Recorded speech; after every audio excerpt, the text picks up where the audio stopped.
What's up everyone, it's Ab from Lifeguard. I'm Tim back with a brand new lifeguarding video. In today's video, I'm going to be reviewing the American Red Cross lifeguarding course in terms of difficulty to help all of you get a better feeling of what it's like, what to expect, so that you guys can make a decision or whether or not you're going to take it to become a lifeguard and what you want to do. So right off the bat, it's very doable. As someone at the time who took it, who was 15, had no idea what to expect, someone who's like a slightly above average swimmer, I didn't do swim team. It had its challenges and it's had its points where you got tired, but the majority of the course is something that once you learn it, it's something that you can do very consistently and it's pretty self-explanatory. So I'm gonna break off the course into 3 parts. It's gonna be the swimming skills and the pre-test. It's gonna be the CPR, AED, and first aid section.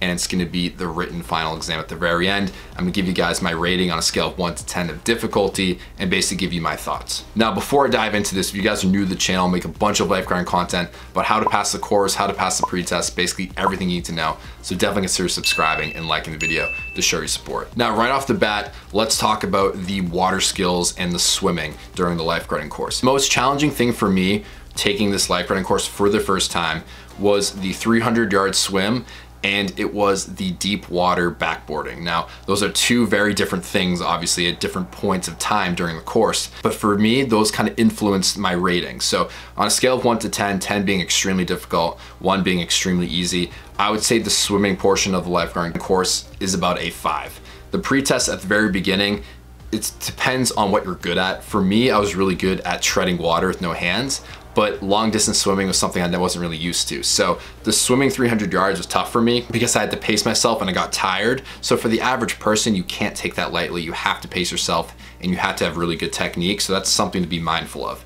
The treading water is another thing. If you're a casual swimmer and you're not very comfortable treading water without your hands, that's something that you have to take serious. 2 minutes is a decent amount of time, so you have to be relatively consistent. But if you're someone who naturally floats like me, it's a lot easier. And I know people talk about the brick dive and get intimidated because of the weight of the brick and you have to go to the bottom of the pool. But as long as you can locate it and you go down, retrieve it, and you hold it firmly, you're all set. It's a very doable pre-test and you have plenty of time to do it. In terms of the rescues, a lot of the active victim rescues are very self-explanatory. Basically, active means like there's a person like calling for help and they're tired and you have to go get them. You just take the tube, tuck it underneath them if you're approaching from the front. If you're approaching from the rear, you kind of hook underneath their arms. Those rescues are very easy. The hardest rescues they'll teach you involve backboarding, involve neck and spinal injuries because you don't have the rescue tube to support you, unlike other rescues. So those ones, they'll spend a little bit more time on it, but you'll get tired holding the backboard while everyone's trying to learn how to do it in a position where you can't stand. So just be mindful of that. You have to be a good treader and you have to really pace yourself because you will get tired. Now, in terms of the CPR and first aid, those are very doable because they give you so much material, but they give you plenty of time to process it.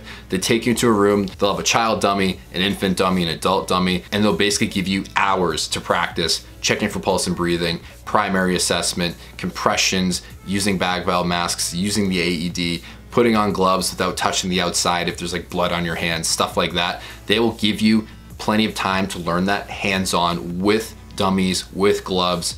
Everything's in front of you. So I would say it's about a 4 out of 10 in terms of difficulty. And the only reason why it's kind of difficult is because you have to remember the small details. You walk into a room, what's the first thing you do if you see someone laying on the floor that's unresponsive? You just gotta know, like, is the scene safe? They don't respond, you tell someone to call 911, you check for pulse and breathing, you look at the chest, and you check for pulse on your neck. These are kind of the steps that they teach you, and at first it can seem like a lot, but given the time that they give you, it's very doable. And they also give you a lot of questions on that in the final exam, so it's very important to be mindful of that and to pay attention. And also, if you're at home, you can literally just take a pillow, put it on your floor, and just practice as if that was a dummy, and just learn all the situations so that when your instructor brings you into a room, your instructor is going to give you scenarios one at a time with all the students. They're going to give you scenarios like this person has a pulse and is not breathing or doesn't have a pulse.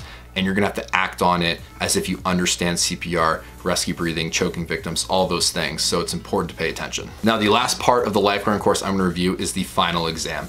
I would say the majority of the final exam ask questions about bloodborne pathogens and like pool facility common sense questions, but some of them will be related to the water rescues that you did and also be related to CPR. So as long as you understand the small details, you'll be fine. you'll be given a lot of questions that are common sense, but they'll have two answers that both sound really safe. So you have to kind of know the difference in why one's right and why one isn't. I would say the final exam, the only reason I'm gonna rate this higher is because you have to get an 80% or higher to pass this exam. It's not like in school where if you get over an F, you pass. So I would say it's a 5 out of 10 in terms of difficulty. The reason it's a 5 is because if you study, you'll be completely fine. But if you take it too lightly, you will have your issues getting that 80% and getting that passing grade. So I hope you guys found this video helpful with like a very quick run through of my review on the lifeguarding course and the difficulty. Comment down below if you have any questions. Let me know if you're taking the lifeguarding course or if you're thinking about it.